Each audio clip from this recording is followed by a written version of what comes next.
Agora, nós vamos ver na prática como utilizar as funções cognitivas, as operações mentais e os critérios de mediação. Aqui eu separei para vocês 4 figuras geométricas, que inicialmente a minha intencionalidade com você que está assistindo esse vídeo é mostrar que nós podemos usar qualquer objeto para mediar. Nesse caso, eu estou utilizando 4 figuras geométricas. E quero dizer para vocês que isso é muito fácil. É muito fácil. Você pode fazer imediatamente com seus alunos. Então, vamos dar um parênteses aí, ó. Nesse momento que eu botei a minha intencionalidade e falei que vocês podem utilizar de forma imediata, o que eu consegui? A atenção de você para a tarefa, para esse vídeo. Então, isso é reciprocidade. Ok? Agora, se nós formos pensar na sala de aula, qual é a minha intenção lá com os meus alunos? Se você quiser já aplicar na segunda-feira com os teus alunos, inclusive de forma remota. Então, você vai... Qual é o meu objetivo, crianças? Meu objetivo é trabalhar o conceito de igual e diferente. O conceito de igual e diferente, ele está presente na nossa cultura de forma muito intensa. E se esse conceito não for trabalhado adequadamente, ou seja, diferente, igual, semelhante, comum, se esses conceitos não forem bem trabalhados com os nossos alunos, nós vamos continuar perpetuando uma sociedade que não sabe lidar com as diferenças. Então, esse é um conceito importante. Você trabalha esse conceito em geografia, em matemática, na educação infantil, em vários contextos e vários conteúdos da escola ou áreas de conhecimento pela BNCC, exige você trabalhar com essa função, né, de diferenciar coisas, informações, costumes, cultura. Por isso que o conceito de diferente e igual é fundamental ser trabalhado, tem que ser mediado. Como é que eu vou conseguir a reciprocidade das crianças? Hoje vamos trabalhar com colagem, mas antes vamos planejar isso. Ou seja, eu trago as figuras geométricas, mas nós vamos trabalhar uma colagem. E criança adora colar, adora aula de arte, adora ser criativa. Por que tem que ser algo assim? Para eu chamar a atenção dessa criança. Porque a reciprocidade é quando a criança está atenta à minha tarefa, atenta às minhas explicações. Então eu tenho que trazer alguma coisa que elas gostem, né? Vamos lá. Primeiro ato, e isso é fundamental, observem as imagens. Isso vocês vão fazendo também. Aí, observe as imagens. O que temos aqui? Simples. Então, o que você vê? A criança vai explicar o que vê. Ela pode ver, por exemplo, só as cores. Ela pode ver que é tudo quadrado. Ela pode ver que isso aqui são pedaços de papel.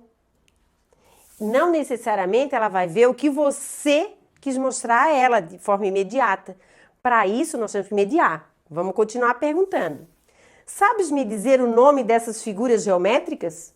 Porque isso aqui são figuras geométricas. Sabe me dizer o nome dessas figuras geométricas?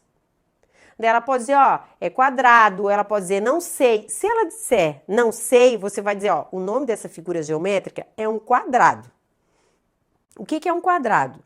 Ele tem 4 lados iguais, com 4 cantinhos também iguais. Seria um conceito simples, mas se a criança não sabe, tem 2 alternativas enquanto mediadora. Ou você explica o que é, ou vocês dois vão pesquisar o que é, que também é possível. Então, conforme o nível da criança de desenvolvimento cognitivo, ou você diz o que é, ou vocês vão pesquisar o que é. São todas iguais? Em que atributo? Isso eu pergunto para você. Você sabe o que é um atributo? Atributo é uma característica, algo que seja comum a todas aquelas figuras. Isso é um atributo. O atributo pode ser cor, forma, espessura, textura, brilho. Um atributo. Seria uma característica Aí, são iguais? São, né, gente? São iguais, todos são quadrados. Agora, o que eles têm de diferente? Em quê? A criança tem que identificar isso. Ela tem que perceber que são todos quadrados e que os quadrados não são iguais. Mas não é na forma, é na cor. O que é possível fazer com essas figuras? Por exemplo, se você fosse usar essas figuras para fazer um desenho, que desenho você faria? Vamos usar a criatividade. Quando eu pergunto para a criança, olha, tem 4 figuras geométricas e eu quero que você use para fazer um desenho. Mas antes de fazer a colagem, você pensa, o que você faria? Quando eu faço isso, o que você faria, eu estou instigando o raciocínio hipotético.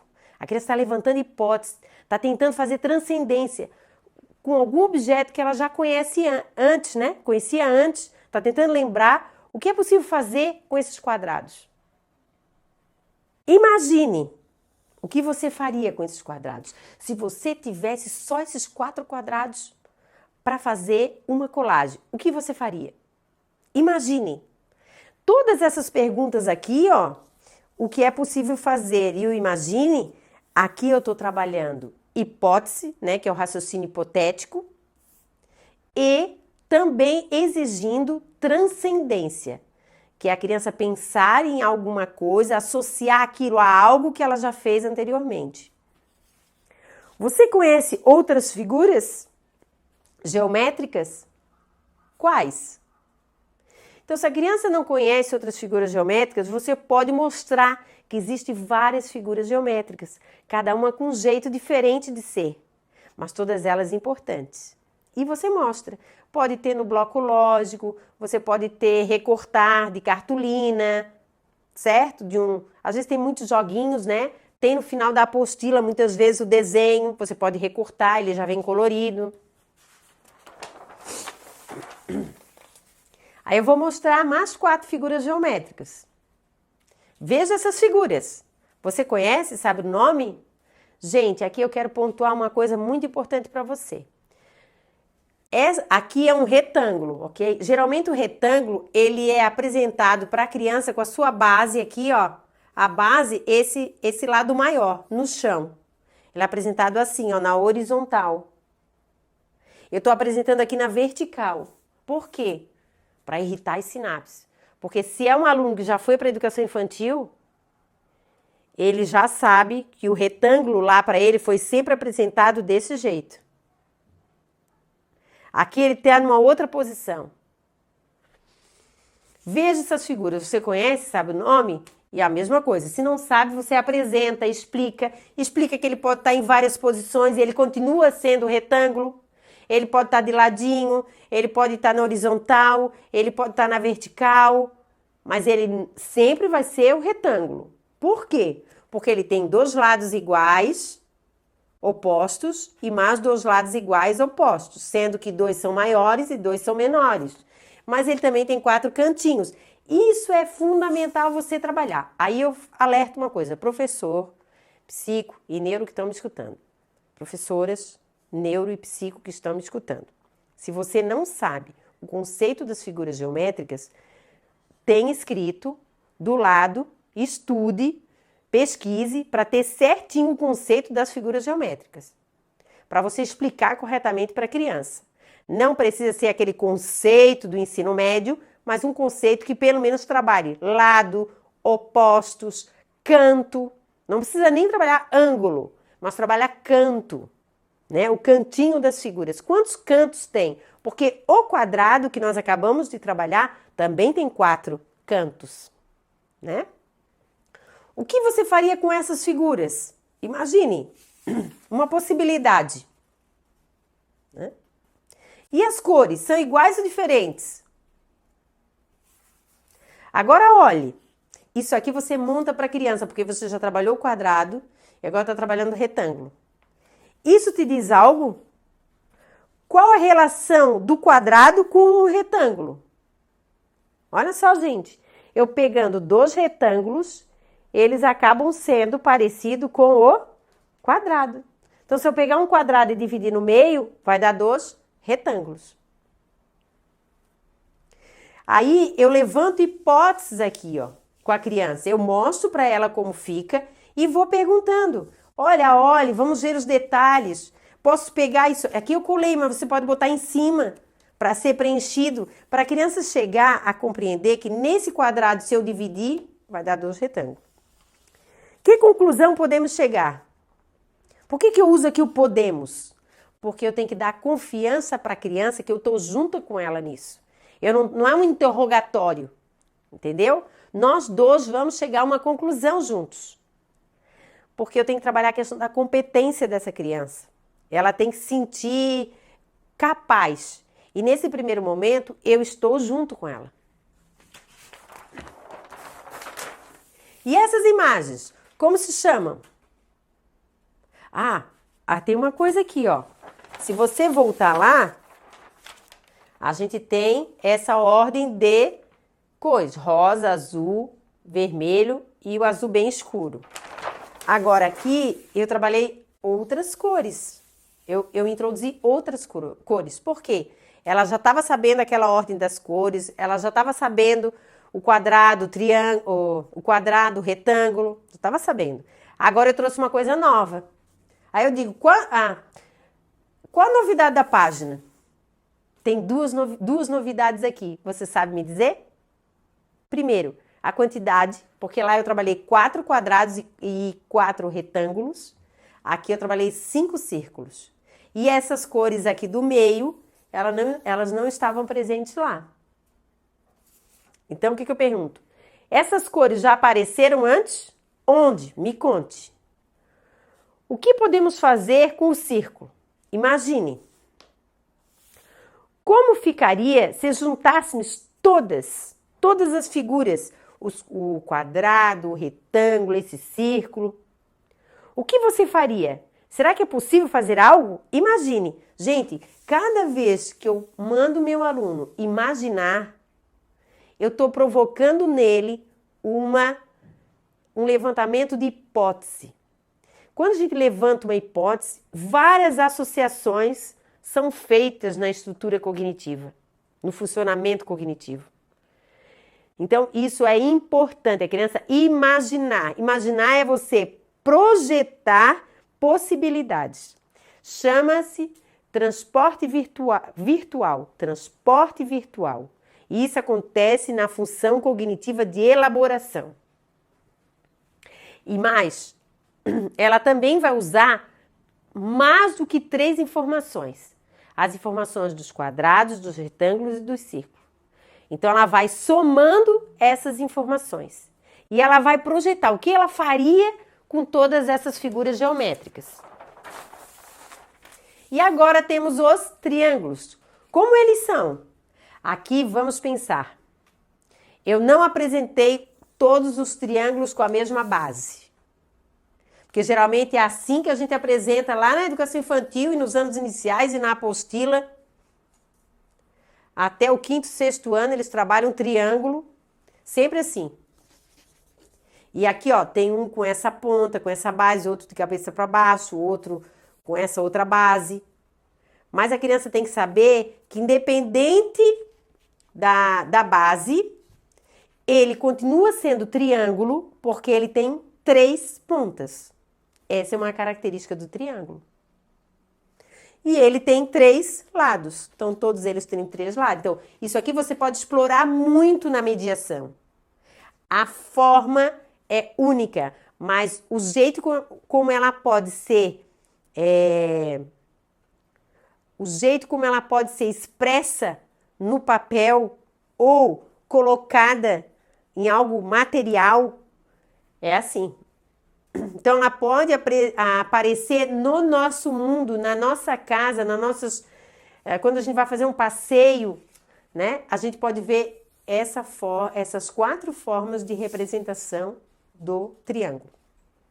O que eles têm de parecido com o quadrado?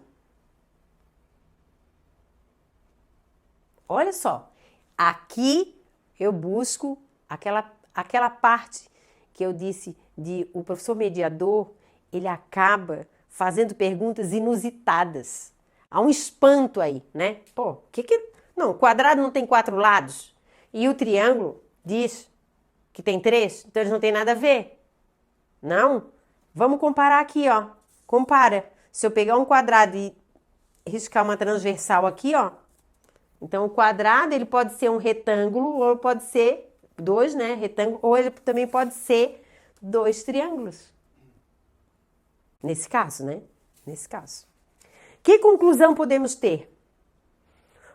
Você conhece algum objeto com essa forma? Me conte. Onde? Isso aqui é transcendência, né? Transcendência. Quantas pontas tem o quadrado e quantas pontas tem o triângulo? Lógico, aqui, gente, eu estou resumindo em algumas perguntas simples, mas você pode separar esse material em várias seções. Numa seção você trabalha bem o quadrado, na outra bem o triângulo, na outra bem o retângulo, na outra bem o círculo. E depois, no final da semana, você vai juntando isso para fazer aquela produção que é a colagem, certo? Porque o que acontece que eu vejo na escola? Vocês distribuem o bloco lógico, outro material, né? O Tangram, por exemplo, e as crianças vão brincando. Elas só brincam com aquelas figuras geométricas. Elas não pensam sobre o significado daquelas figuras geométricas. Quando eu trabalho comparar, eu estou trabalhando o quê? As diferenças, o que eles têm de igual, o que um pode estar complementando no outro. Agora vamos colar as figuras, mas antes planejar a nossa ação. É importante que você diga para o seu aluno, olha, o que você quer fazer? Ah, quero fazer uma flor, quero fazer um carrinho, quero fazer um boneco. Ok, como é que nós vamos fazer isso? Que peça nós vamos usar primeiro? E a criança vai decidindo. Com isso, você vai fazendo um plano de ação. Então, primeiro nós vamos separar a cabeça. Depois vamos separar o braço. O que vai ser o braço? Então, você vai fazendo esse plano. É importante para a criança. E ao fazer a colagem, ela use esse plano. O passo a passo que você ensinou, que vocês fizeram juntos.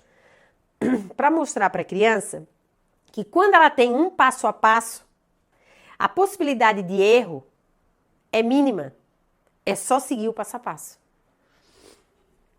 O que desejas fazer?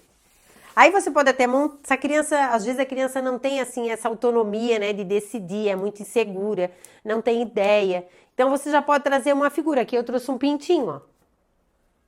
E aí você pode, ó, esse aqui eu fiz, ó, é um pintinho. O que você gostaria de fazer? Ela pode dizer, quero fazer um pintinho igual ao seu. Tudo bem, não tem problema. O que eu usei aqui? Vamos planejar. Planeja em cima. Vamos fazer juntas um outro objeto animal. O que você deseja fazer? Então, de repente, a criança escolheu um carrinho.